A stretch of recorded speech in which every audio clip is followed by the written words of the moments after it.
Photography, and today we are revisiting the focal reducer. And I just wanted to pull this off. So we did some testing with this the other day to see how it compared to 20mm Sony f2.8 as far as image quality wise, and it failed miserably. But one thing I did do was I discovered that the actual angle, this ridge here around the reducer, wasn't actually flat. It was kind of off, just like maybe probably 1/100 of an inch. It was really hard to measure, but it was off. So I ended up basically taking the whole thing apart. That way we could get rid of the actual f-stop ring. Even though that was a feature I liked, it failed miserably because after doing further testing with all of our telephoto lenses, it kept getting stuck and only going to f8. So my first thing was get it out of there.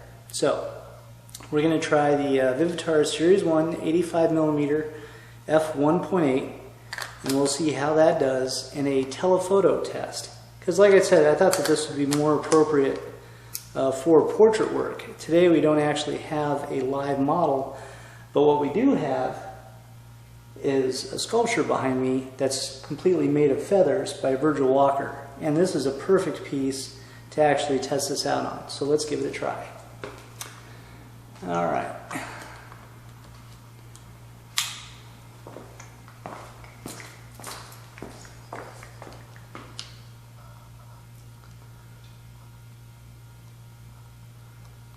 Okay, so we will start the image out.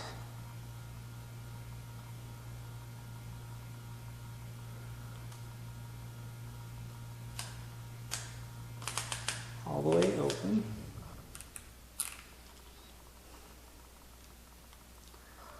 Bring our ISO down to 100. We'll crank this down, and I'll put this quality on JPEG. And I'll upload them to the website, that way you guys can actually see what we're doing here. Alright, let's go ahead and zoom in on that.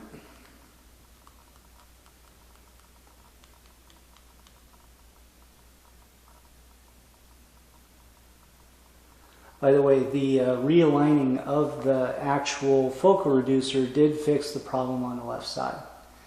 Although not the outer edges. There's still an issue there, but it's not as bad.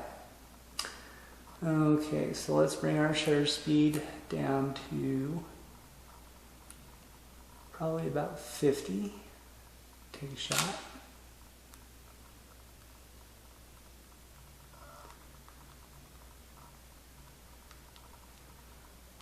Alright, first impressions on the camera. It looks extremely sharp.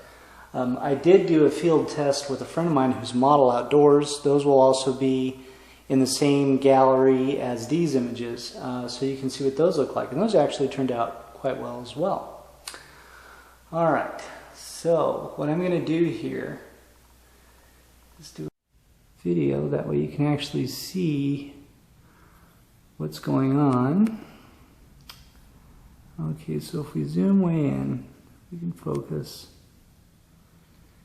And then let's go ahead and crank this down to f6, bring the aperture speed up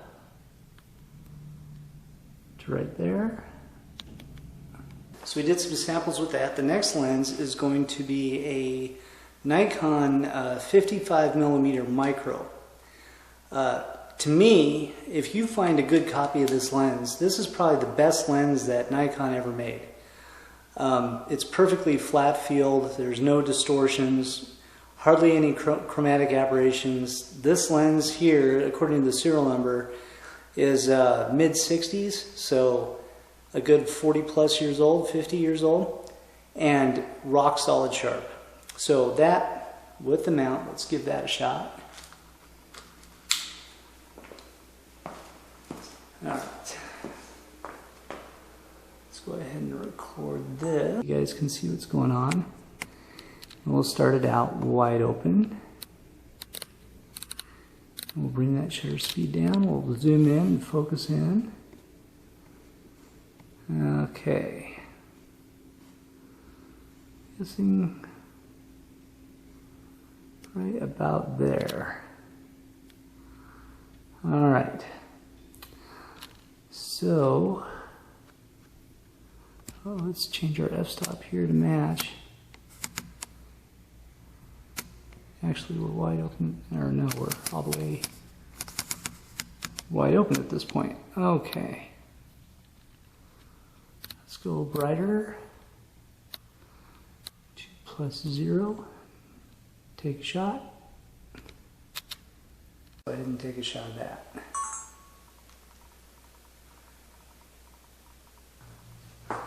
Alright, so let's try this. This is my Lensbaby. I love these. I've been using these since the first version. And this is the Pro. It goes from f2.5 to f22. It's 35mm in focal length on full frame. And we're going to try this on the composer and see what happens. And I'm guessing that if any lens is going to make this reducer fail, it's going to be the composer. Let me see here, where's my dot at? There it is. Alright, there we go. Alright, so the way you focus in a Lensbaby is you have this range of movement that you can go around to, and you can bring things in and out of focus, and it's great for making those dreamy, dreary, weird videos of people like coming out of comas or, you know, trying to recover after just falling down. But in this case, we just like to take moody photos with it. So we're going to focus it right on the face, and you bend the lens to the angle of the face. And that's what gives you the sharpest result in a very small point. Okay, let's zoom back out here. Alright. Alright, there's that photo. Now let's go ahead and try this step down a little bit. Lensbabies really shine around f8, so that's where we have it now. Alright, so this is our funky 85mm 1.8 Vivitar Series 1. This is new. This one's about a year old. It goes underneath all those other brands that you've heard of: Rokinon, Samyang, Bauer, whatever else they want to call it, Quantaray, I don't know. I doubt Quantaray, but anyway, the Vivitar Series 1. This is actually a very small lens. It just has a very big lens hood. So you pull that off, and it's no bigger than the 55mm micro. This lens is kind of a weird lens. Like, it's perfect for portraits, but I wouldn't shoot any kind of macro work with it or anything like that. It doesn't focus very close at all. As a matter of fact, it's like 3 feet, so not really exactly outstanding. But when it comes to portraits, it does have a nice bokeh. It's got a very shallow depth of field, and it's really very sharp. So anyway, let's go ahead and look at this photo of this on the focal reducer. Alright, so this is all the way open at f1.8, and it looks like we have a really nice depth of field. This area over here has some very slight yellow fringing, and I'm sure it's because of some daylight that was coming through it. Over here, if we look at the outer edges, the bokeh blur seems to be a little softer. I really like what this focal reducer does to the actual background, the actual bokeh. It seems to soften everything. I need to find a Sigma to throw it on. If you guys didn't know this, there's no such thing as the same depth of field at 2.8 between all lens manufacturers.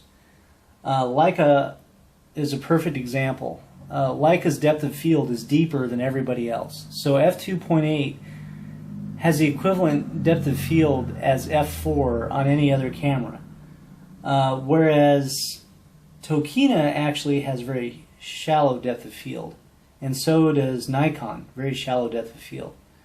Canon, on the other hand, they go kind of back and forth in between.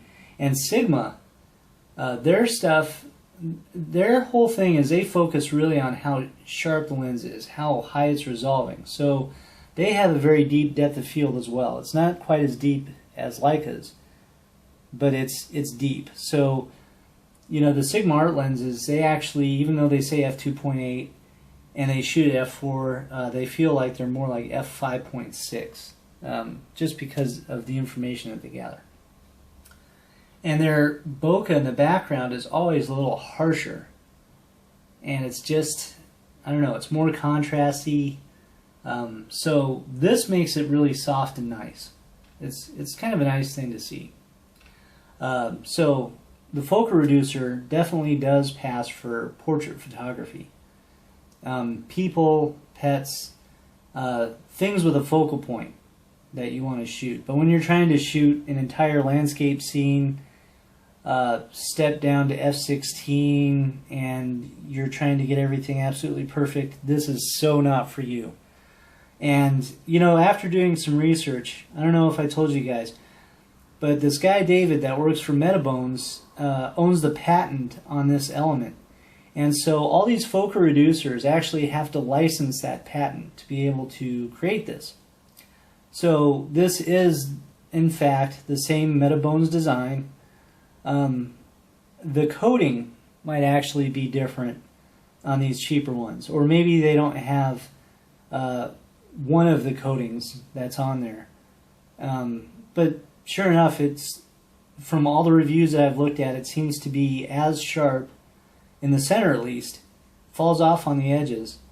But, you know, the cheaper ones, to me, seem to work just fine. I don't know what else I can really say about that. The focal reducer in general, though, does it, if you shoot on APS-C size, does it compare to full frame? Absolutely not. But we'll do that test. I do have an A7R, so we will match those up later on. But for right now, I just want to let you guys know, good for portraits. There you go.